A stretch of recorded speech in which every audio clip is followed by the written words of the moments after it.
जय माता रानी की, जय जोतावाली की। आप लोगों को चैत्र नवरात्रि की शुभकामनाएं। नवरात्रि में माता रानी की पूजा तो की ही जाती है, साथ में और कौन से 5 देवी देवताओं की आप पूजा करें जिससे कि आपके घर में खुशियों की बरसात हो जाए।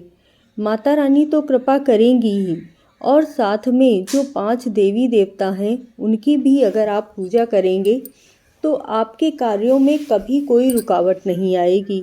आपका व्यापार बहुत अच्छा से चलेगा और आपके घर से जो भी नकारात्मक ऊर्जा है, जो भी परेशानियां हैं, सब दूर हो जाएंगी।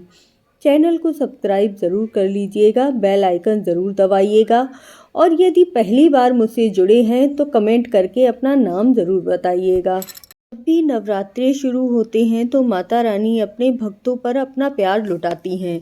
बहुत से ऐसे कार्य करके भक्त भी अपनी पूरी श्रद्धा और भाव के साथ माता रानी को समर्पित करते हैं। मिठाई का भोग लगाते हैं, तरह तरह के भोग लगाते हैं, पूरे 9 दिन का व्रत और पूजन करते हैं।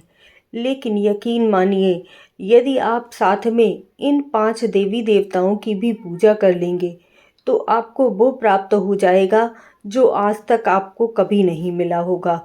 माता रानी के साथ साथ इन देवी देवताओं की कृपा होने से आपके जीवन में चली आ रही, बरसों से चली आ रही परेशानियां भी दूर हो जाती हैं।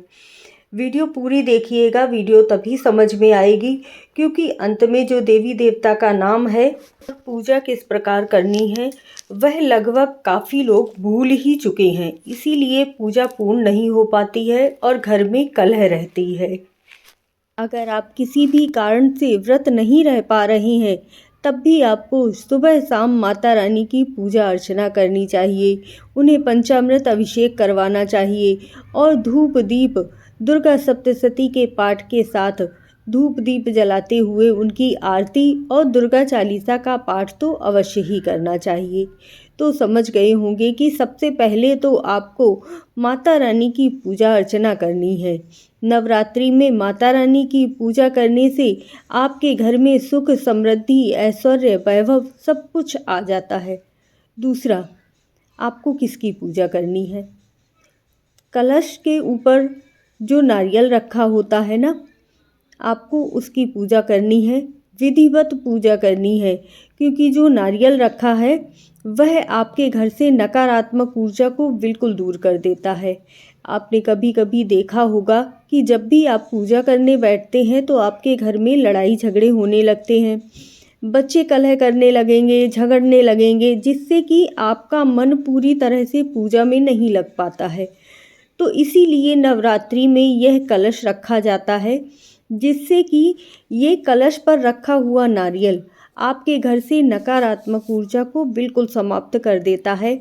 और जब आप नवरात्रि समाप्त होते हैं ना, तब आप इस नारियल को जल में प्रवाह करके आते हैं, तो इससे आपके घर में आने वाला संकट भी बिल्कुल दूर हो जाता है और नकारात्मक ऊर्जा भी दूर हो जाती है।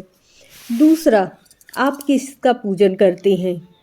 दूसरा पूजन प्रथम पूज्य गणेश भगवान का किया जाता है।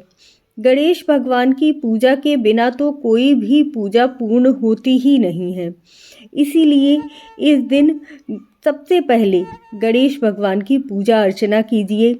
उन्हें वस्त्र रूप में जनेऊ समर्पित कीजिए, पुष्प समर्पित कीजिए।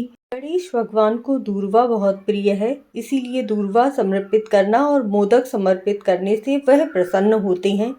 वक्रतुंड महाकाय सर्वकोटि समप्रभा निर्विघ्नं कुरु मे देव सर्वकार्येषु सर्वदा, यह मंत्र बोलते हुए अपनी पूजा को प्रारंभ कीजिए। तीसरा पूजन आपको हनुमान जी का करना है।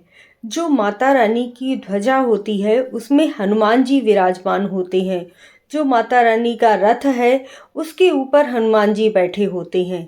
यानी कि आपका कोई भी कार्य तभी पूर्ण होगा जब आप हनुमान जी की पूजा अर्चना करेंगे, हनुमान जी से आशीर्वाद प्राप्त करेंगे। इसीलिए नवरात्रि के समय सबसे महत्वपूर्ण कार्य होता है, अपने घर में 2 ध्वजा लेकर आइए।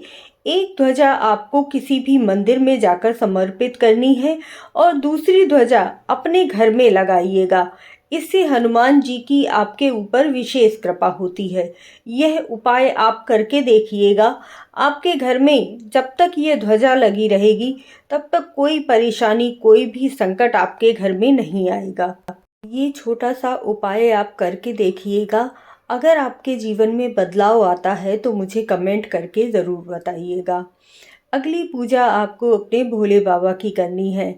माता गौरा, माता पार्वती एक ही रूप है और उसके साथ अगर आप भोले बाबा की भी पूजा करते हैं तो आपको उनका आशीर्वाद ज़रूर ही प्राप्त होता है। शिवलिंग भगवान घर में है तो उन्हें पंचामृत अभिषेक करवाइए, अक्षत और चंदन लगाकर पूजन कीजिए। कर्पूरगौरम करुणावतारम संसार सारम भुजगेंद्रहारम सदा वसंतम हृदयारविंदे भवम भवानी सहितम नमामि। इस मंत्र को बोलते हुए भोलेनाथ का पूजन अवश्य कीजिएगा। आखिरी पूजन जो आपको करना है वह करना है कुल देवी का।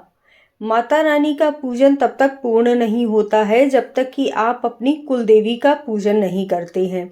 आपने मेरी वीडियो में देखा होगा, घर में भी आपको प्रतिदिन की पूजा में अपनी कुल देवी को हल्दी और कुमकुम का तिलक लगाकर पूजन करना चाहिए। आप कुल देवी को आप कैसे विराजमान करेंगे?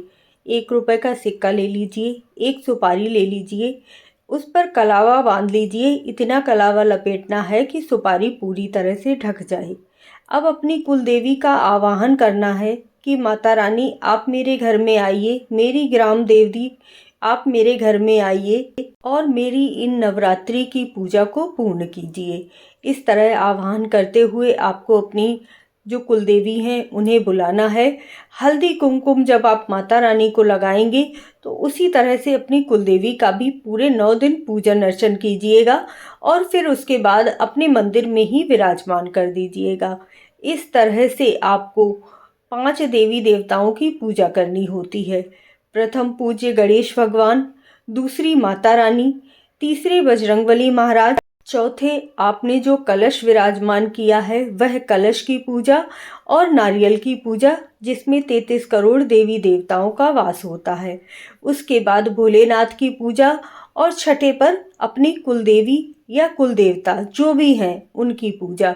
इस तरह से आपकी नवरात्रि की पूजा पूर्ण होती है और माता रानी आपको विशेष आशीर्वाद प्रदान करती हैं। जय माता दी, जय भोलेनाथ। आपके जीवन में